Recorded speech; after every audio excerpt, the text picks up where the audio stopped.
देखिए सबसे सबसे पहली बात तो ये है कि संभल की चंडोसी की जो जामा मस्जिद है वो कोई 50 साल 100 साल नहीं बल्कि 200-250 साल पुरानी मस्जिद है, उससे ज़्यादा है। वहाँ पर कोर्ट की तरफ से बगैर मस्जिद के जिम्मेदारों को कमेटी को सुने उन्होंने एक एक्स पार्टी ऑर्डर पास कर दिया, वो गलत है। दूसरा ये है कि एक बार तो आपने गलत ऑर्डर दिया, सर्वे हो गया। दूसरा सर्वे जब किया आपने किसी को इत्तला नहीं दी। तीसरी बात यह है कि पुलिस का ये काम था कि मस्जिद कमेटी को कॉन्फिडेंस में लेते या वहाँ की पीस कमेटी को। चौथी बात यह है कि जो सर्वे करने लोग आ रहे हैं वो प्रोवोकेटिव स्लोगन्स लगा कर आ रहे हैं, वो वीडियो उसका है, पब्लिक डोमेन में है। और उसके बाद जो वहाँ पर वायलेंस हुआ जिसमें 3 मुसलमानों को गोली लगी, उनकी मौत हुई, हम इसका कंडेम करते हैं। ये फायरिंग नहीं बल्कि मर्डर।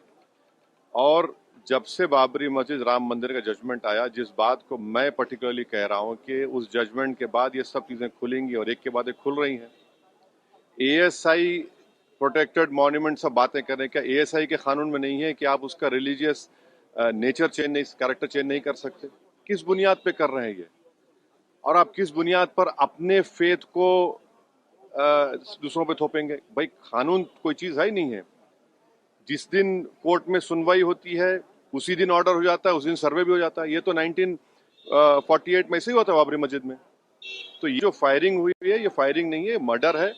और जो भी ऑफिसर्स इन्वॉल्व है उनको सस्पेंड करना चाहिए और एक सिटिंग हाई कोर्ट जज से उसकी इंक्वायरी होनी चाहिए। ये सरासर गलत है, जुल्म हो रहा है वहां पर तो संभल में। वहाँ के सांसद पे एफआईआर दर्ज कर दिया गया। आप जिस पे चाहे कर लीजिए भाई, जिस पे भी चाहे कर लीजिए, जज आप, जूरी आप, सब आप, तो बचेगा क्या फिर? अब सर जेपीसी में आप लोगों ने समय मांगा है, क्या कहेंगे? जी, जैसा अभी आपने हमारे डेलीगेशन तरफ से बोला गया है, मैं उसको रिपीट करना नहीं चाहता। मगर स्पीकर साहब ने बड़ी इत्मीनान से हमारी पूरी जितने मेंबर्स 11 नॉन बीजेपी एमपीज गए थे उनकी बात को सुना। वो बोले कि इसके ऊपर कंसिडर करेंगे और हमको उम्मीद है कि ऑनरेबल स्पीकर साहब इसका टेन्योर बढ़ाएंगे, क्योंकि आप देखिए बंगाल नहीं गई कमेटी, बिहार हम लोग नहीं गए, उत्तर प्रदेश में शिया वक्फ की प्रॉपर्टीज को हमने नहीं देखा। तो ऐसे कई, दिल्ली के मंत्री को बुलाना है, ऐसे कई स्टेट्स है जहां पर कमेटी को जाना चाहिए। वो स्टेक होल्डर्स हैं, उनकी बात को सुनना बहुत जरूरी है। सर वक्फ बोर्ड अमेंडमेंट बिल को लेकर आप क्या सोचते हैं, क्योंकि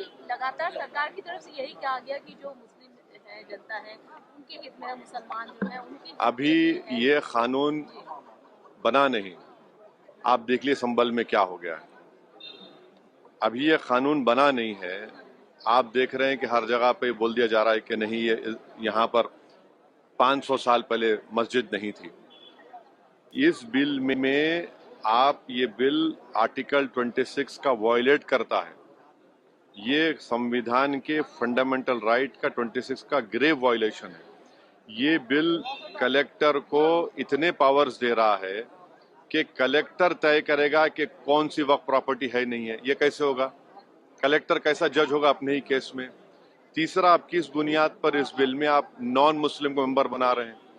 जितने धर्म की बुनियाद पर, चाहे वो हिंदू धर्म के एंडोमेंट बोर्ड्स हो, चाहे दिल्ली का एसजीपीसी हो या उसका एक्ट हो, या क्रिश्चियंस के जो भी उनके धर्म के संस्थान है, वहां पर तो कोई उसी धर्म का आदमी मेंबर बनता है। आप तो कंपलसरी स्टेट वक्फ बोर्ड में जहां पर 11 मुसलमान बनते थे, वहां पर आप मेजॉरिटी नॉन मुस्लिम बनाना चाह रहे हैं। सेंट्रल वक्फ काउंसिल में मेजॉरिटी ऑफ नॉन मुस्लिम बनाना चाह रहे हैं। क्यों करना चाह रहे हैं आप? ये क्या मकसद है आपका?